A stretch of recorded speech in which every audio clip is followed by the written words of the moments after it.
Pada Pilpres 2009, Partai Amanat Nasional ikut mendukung pasangan Susilo Bambang Yudhoyono Budiono. Selanjutnya, pada Pilpres 2014, Ketua Umum PAN Hatta Rajasa maju sebagai calon wakil presiden mendampingi Ketua Umum Gerindra Prabowo Subianto. Pada 1 Maret 2015, Zulkifli Hasan naik menjadi Ketua Umum PAN. Hanya berselang 6 bulan, partai ini resmi bergabung dengan pemerintahan Presiden Jokowi Yusuf Kala. Dalam perjalanan, PAN ternyata kerap tak sepaham dengan Presiden Jokowi. Selain itu, kader PAN yang menjadi Menteri Pendayagunaan Aparatur Negara dan Reformasi Birokrasi, Asman Abnur, resmi mundur dari jabatannya. Bergulir pada Pilpres 2019, PAN juga memilih untuk mendukung pasangan Prabowo Subianto Sandiaga Uno. Namun pada tanggal 25 Agustus 2019, Zulkifli Hasan mengatakan PAN mendukung Presiden Jokowi tanpa syarat. 22 Oktober 2019, Wakil Ketua Umum PAN Hanafi Rais mengatakan PAN akan berada di luar pemerintah. Dan kini, menjelang Pilpres 2024, PAN akhirnya kembali bergabung ke pemerintahan Presiden Jokowi.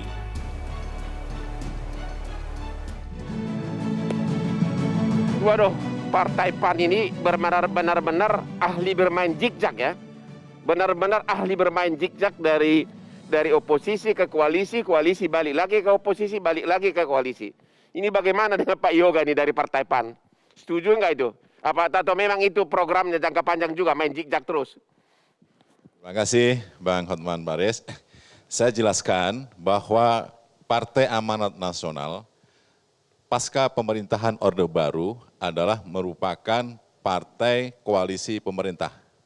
Mulai dari Presiden B.J. Habibie, Presiden Abdurrahman Wahid, Presiden Megawati, Presiden SBY, Presiden Jokowi periode pertama paruh waktu, itu menandaskan bahwa dalam historisnya, sejarahnya, PAN itu adalah cenderung ke partai koalisi pemerintah. Problemnya adalah, kenapa pada masa pemerintahan Pak Jokowi periode pertama, PAN yang ada di kabinet kemudian mundur? Jawabannya adalah, bukan karena persoalan sering beda pendapat dengan pemerintah, karena kalau beda pendapat seluruh partai politik yang ada di DPR juga semuanya beda pendapat, baik partai yang mendukung pemerintah maupun yang berada di luar pemerintah. Karena ada pasangan calon presiden yang berbeda. Pada waktu pemilu 2019, PAN mendukung Pak Prabowo dan Mas Sandi Uno. Jadi karena ada perbedaan dalam pilihan pasangan calon pilpres, untuk menjaga fatsun dan moral politik, PAN mundur dari kabinet. Bukan karena berkhianat, tapi dalam kerangka untuk menjaga fatsun. Motivasi utama apa? Gitu. Bergabung dengan koalisi Jokowi. Apa kira-kira pemicunya? Ya. Terus yang kedua, Bang Hotman, Pak Jokowi ini adalah sosok presiden yang menggunakan strategi politik akomodasi. Bayangkan calon presiden, wakil presiden yang kalah, itu ditarik masuk ke dalam barisan koalisi pemerintah. Pak Prabowo sekarang menjadi menteri, Mas Sandi sekarang menjadi menteri. Apakah, tapi kan kita tahu Pak Prabowo itu memang pendukungnya sangat kuat. Di pemilu aja dia cuma beda berapa persen, ya wajar dong ditarik. Kalau PAN bagaimana? Betul, artinya ada politik akomodasi dari presiden.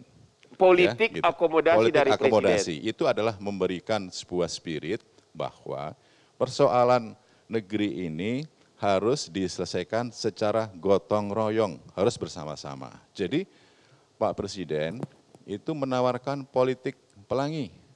Ada merah, kuning, hijau, biru. Birunya diwakili oleh Nasdem dan oleh PAN, bukan oleh Demokrat, birunya. Gitu. Gitu. Jadi ini adalah merupakan politik gotong royong dalam rangka apa? Untuk memperkuat posisi pemerintah. Untuk memperkuat posisi Ya. pemerintah dari segi aspek Pak Jokowi. Dari PAN-nya sendiri apa? Apa yang akan didapat? PAN ingin mendarmabaktikan tenaga, pikiran untuk berbuat baik, menanam kebaikan melalui jalur pemerintah agar bisa memberikan manfaat buat masyarakat, bangsa dan negara. Jadi maksudnya itu untuk mengabdi. Untuk mengabdi kepada Oke. bangsa dan negara. Demokrat gimana nih? Ya, Pak Hirjaki gimana nih? Katanya untuk mengabdi. Emang Demokrat selama ini nggak ikut mengabdi atau gimana? Nah, ini. Katanya diundang pun tidak ya? Kalau tidak ada, karena memang Demokrat sejak awal memilih untuk berkoalisi dengan rakyat. Berkoalisi dengan rakyat. Iya. Jadi waktu kemarin pertemuan itu, tadi kan Pak Ali tidak berani mengatakan diundang nggak ke istana. Ya, nah, sekarang jawab dulu, diundang atau tidak? Oh, tidak ada tentunya. Oke. Tentunya tidak ada, Tidak karena diundang. memang Demokrat sejak awal memilih berkoalisi dengan rakyat, tidak Oke. berharap juga ada undangan istana untuk bergabung dalam koalisi atau tidak. Gitu. Oke, Tapi jadi kita tadi dari fokus di PAN situ. mengatakan mereka mau mengabdi. Ya. Demokrat mau mengabdi ke siapa nih? Nah, kalau di Demokrat jelas, kami sejak pandemi ya, sejak kepemimpinan Ketum AHY di Maret 2020 itu, kita langsung turun ke lapangan. Kita bantu rakyat yang kesulitan karena pandemi nih, baik karena masalah kesehatan maupun karena masalah ekonomi. Jadi tidak mesti kita selalu berada di dalam pemerintahan untuk bisa mengabdi kepada rakyat gitu. Atau membantu negara ini atau membantu pemerintahan. Jadi kami memang fokus saja, sejak Maret 2020 kemarin kita sudah turun dengan berbagai program kita, ada peduli dan berbagi dengan sembako, kemudian juga untuk yang adik-adik kita ya yang masih SD Anda SMP. setuju nggak bahwa memang di sini PAN bermain politik jejak lagi untuk kesekian kalinya? Kalau itu tentunya kan pilihan dari PAN ya. Anda sendiri pendapatnya gimana? Kalau dari kami, ya itu kan sah-sah saja Bapak Presiden Joko Widodo memilih untuk menguatkan katakanlah koalisinya. Dan juga silakan saja kalau PAN misalnya mengambil langkah untuk bergabung gitu. Tapi tentunya kalau dari kami melihatnya sebaiknya PAN bergabung ini tentunya dalam rangka untuk memikirkan rakyat gitu. Ya kita fokus bicara kepentingan rakyat bukan malah ujuk-ujuk otak-atik konstitusi. Nah ini harapan kami gitu tentunya. Jadi sah-sah saja kalau misalnya bergabung, tetapi selama itu dalam konteks Kalau koalisi tiba-tiba untuk minggu rakyat. depan diajak mau bergabung Demokrat? Demokrat sudah memutuskan sejak awal kita memilih untuk berkoalisi dengan Tidak rakyat. akan bergabung dengan koalisi Jokowi. Ya, kita akan fokus dengan rakyat. Karena Gimana Demokrat dengan berkoalisi dengan Pak rakyat. Jajuli? Pak Jajuli dengan oposisi begini yang sangat kecil masih efektif nggak? Kami di PKS pertama tidak baper kalau kemarin tidak diundang ke istana. Yang kedua menghormati sikap yang diambil oleh PAN. Karena kami partai politik bukan pengamat, tentu kami tidak mau memberikan komentar selain kami menghormati keputusan partai politik. Oke. Yang ketiga, PKS sejak awal bahkan dari periode pertama dan kedua ini Pak Jokowi memang memutuskan untuk tidak bergabung bersama pemerintah. Pertama, untuk memberikan pembelajaran politik dan demokrasi agar selalu ada check and balances. Yang kedua, PKS ingin menghargai teman-teman yang sejak awal seperti Golkar dan yang lainnya berkeringat dia, kemudian dia bergabung, nah, itu wajar begitu.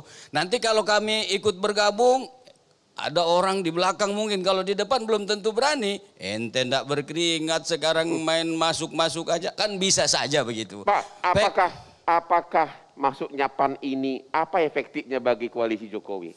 Sebenarnya ya jumlah kursinya jadi bertambah. kan Tetapi sudah, kalau sudah terkait besar sebelumnya. kalau terkait dengan yang dibilang oleh Kiai Muchtar Ngabalin tadi, Pak Jokowi pernah membuat perpu yang satu-satunya fraksi yang menolak itu cuma PKS.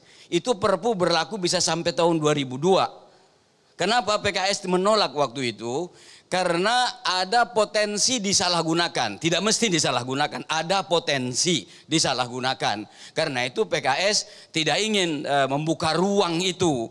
Makanya sekarang apa yang diambil oleh pemerintah sebenarnya itu tidak ada persetujuan DPR pun dengan perpu itu dia akan berjalan. Jadi kalau bicara efektif, memang bertambah atau tidak bertambah, tetap saja Pak Jokowi akan efektif perjalanannya dengan backup perpu yang sudah ada. Kalau bicara tentang bersama masyarakat atau membantu, kami ini Bang PKS selama pandemi Covid ini sudah 6 kali potong gaji anggota dewan untuk membantu rakyat itu. Artinya di luar pemerintahan pun bagi kami tetap bisa membantu rakyat. Karena prinsip PKS, oposisi yang kami lakukan itu oposisi yang konstruktif. Kami tidak segan, kalau kebijakannya bagus kami akan hormat dan appreciate. Tapi kalau kebijakannya kurang berpihak kepada rakyat, ya kami harus bersuara. Karena parlemen itu digaji untuk bersuara. Makanya kita mohon kepada Pak Kiai Ali Ngabalin dan teman-teman koalisi, kalau PKS agak kenceng sedikit suaranya, ya jangan tersinggung. Memang begitulah kerjanya oposisi. Kalau enggak begitu, enggak ada kerjanya oposisi. Oke Pak, kalau gitu kita tanya dulu ke Pak Baidowi. Sepakat enggak dengan jawaban daripada partai oposisi tadi? Mereka juga tidak tertarik gabung dengan koalisi katanya. Dan mereka punya program sendiri. Tidak diundang pun nggak apa-apa kok gitu. Gimana Pak Ido dari P3? Ya sebenarnya kalau bicara politik di Indonesia, oposisi itu kan akibat kalah di pemilu. Gitu. Kenapa? Kalah di pemilu. Ya. Tidak ada partai politik diniatkan untuk tidak mencapai kekuasaan. Semua partai politik tujuannya adalah untuk mencapai kekuasaan. Terus kemudian, kalau kemudian belum diajak, ya memang mungkin belum waktunya gitu. Tetapi itu sikap dari beliau berdua. Kalaupun nanti misalkan diajak, beliau tetap bertahan dengan sikapnya, ya kita hormati gitu. Dan itu hak masing-masing partai politik. Jadi menurut Anda, apa motivasi utama tiba-tiba Partai PAN ini bergabung di era pandemik ini? Pemilu masih jauh 2024. Ya, masalah di negara ini cukup besar. Jadi tidak bisa diselesaikan oleh segelintir orang. Tapi kan sudah gemuk, sudah sangat gemuk koalisi Jokowi, tidak pasti menang melawan oposisi. Kenapa PAN? PAN kan cuma berapa suara? Ya tidak ada ukuran koalisi itu harus gemuk, harus kecil. Oh, semakin gitu. efektif menjalankan pemerintahan itu semakin bagus. Jadi maksudnya itu untuk menambah jumlah suara begitu? Ya pengambilan keputusan dan juga merumuskan kebijakan dari pemerintah itu semakin banyak yang memikirkan semakin bagus. Dan semakin variatif. Jadi misalkan kalau kemarin representasi dari kelompok Islam, tanda kutip partai politik Islam, diwakili oleh P3 dan PKB yang diasosiasikan dengan kelompok Islam tradisionalis, dengan masuknya kawan-kawan PAN itu semakin melengkapi. Jadi kelompok yang notabene kelompok modernis. Jadi semuanya sekarang ada di kelompoknya pendukung Pak Jokowi. Kemudian kalau masih menyisakan sahabat saya dari partai PKS dan partai Demokrat, yaitu namanya dinamika politik saja, biasa saja. Toh semuanya menjalankan fungsi kontrolnya di DPR, baik yang bergabung di pemerintahan maupun yang tidak bergabung di pemerintahan. Oke, kita harus rehat dulu. Jadi kesimpulannya, tetap menurut Anda, PAN itu bergabung adalah dalam rangka untuk memperkuat kekuatan suara dari koalisi Jokowi, begitu ya? Ya, dalam rangka memperjuangkan aspirasi. Dalam rangka memperjuangkan aspirasi rakyat. Kita rehat dulu sejenak, semakin memanas, kita akan kembali sesudah berikut ini.